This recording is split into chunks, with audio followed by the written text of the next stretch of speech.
Good morning, YouTube.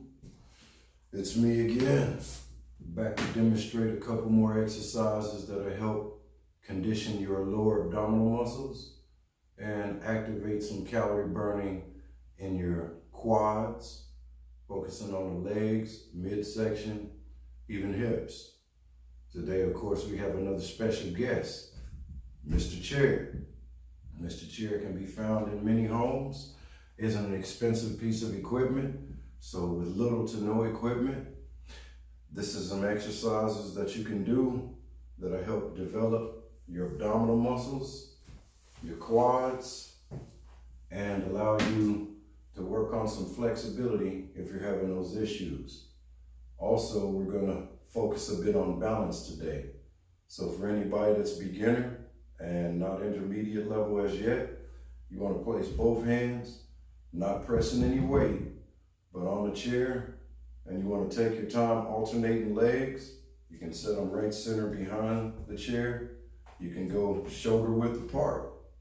But the main focus is when you shift your weight from one leg to the next and you lift the other, you want to follow through with this exercise. Now stay back up from the chair, just about arm's length, so that you're not too close to it and it gives you room for maneuverability. You want to firstly lift one leg at a time as high as possible. This is called a chamber. You're lifting that knee. If you can only get yay so far, no problem. Like I say before and always, we all start somewhere. Even if you're very low, just as long as that foot is not on the floor, then you're aligning your balance, learning a little something new, and from there you can build upon it. Today what we're going to do are what's called inside and outside crescent kicks. This chair will be used as a medium type of instructional tool as to allow us to have something to focus on. And for me, it is right there at waist height. So that is the minimum you want to work with when doing these exercises. If you're lower than that, I'll set this to the side for a moment. This is what's going on. You're here. You want to lift that knee as high as you can. This is good for beginners or intermediate. If you have injuries you're recovering from, just make sure that you lift that knee enough to where you got plenty of room to know that you're not supporting your weight with the opposite leg. It's off the ground. From here, you want to take your time and extend firstly slightly across, so you're pivoting on your ball of your foot. That's right there, the pad behind your toes. And you want to take that leg, holding it at this angle, lift it here, bring it around, and set it down after rechambering. You alternate leg to leg, so now it's this leg. Bring it across the body, lift it up in a crescent, chamber it back down, set it down. Now, for the purpose of maintaining discipline, not being sloppy, I use the chair just to show the one I'm checking myself, not cheating or anything like that. It doesn't matter how slow you do it. Of course, the more you do it, you'll get better at it and you'll be able to up the speed. Form and technique are always to be applied. So with starters and beginners, you can check your balance on the chair here. You can chamber here and take your time and go from chambering one leg to chambering the other leg. You work those, you want to get at least 10 on each leg.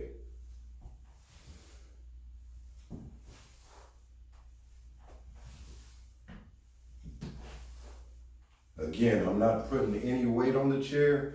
I'm just supporting my weight there so that for those of you who don't have as great a balance, you start to learn it.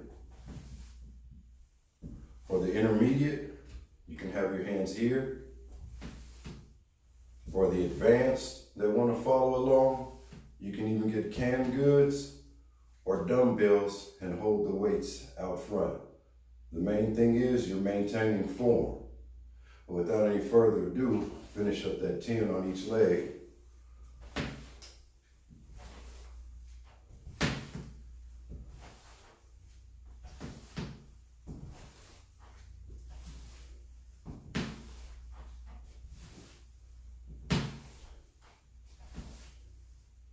What you want to do is, again, like I said, step back from the chair, at least arm's length.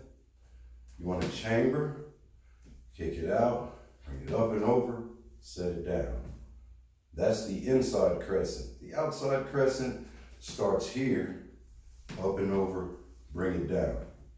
You want to do 10 of those each leg, working as slowly as possible. You're contracting the quadriceps muscle the most in this exercise. You're also building on your balance of the leg you're standing on. You don't want to do these fast, as the dangers included are dislocation of a knee, which nobody wants, but the benefits are, of course, you can build up eventually to going from an unprepared stance, defensively ready, whatever guard you want to use, from Muay Thai to Shotokan or Hapkido, and you can eventually react quickly enough to have a defensive maneuver. Usually chin, chest, in this area is what you'll be striking, but you want to focus to get the technique down, warm up the body, doing it waist high. We all start somewhere. So here we go again. We're gonna go 10 times each leg. So you want to start off crossing the body with the opposite foot, lifting over the top of the chair slowly, chamber, set it down. You want to do it as gently each time as you pick it up to how you set it down.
That completes 10 each times on each leg. It's a nice warm up. You continue beyond that because the repetitions aren't high enough. Have fun, have at it. But by this point, if you're doing it slow and controlled, you'll start feeling your thighs warming up. Your lower abs are automatically included into that. And it literally will help you cut, define, burn into, so you can shape up. Enjoy it, work with it. Like I said, you can always add hand weights or canned goods, anything you can find around the house, balanced so that you have equal weight in both hands. Holding them directly out front is good for you. Holding them a little bit higher, a little bit better. But what we're focusing on is balance, balance build, building those things up equally. Have at it. Have a great day. Thanks for stopping by. Don't forget to like, comment, and subscribe. Make suggestions. Anything you want to personally see. If it's within my specialty, I'll have no problem at all sharing it. Have a great day. Happy Sunday. Peace and love.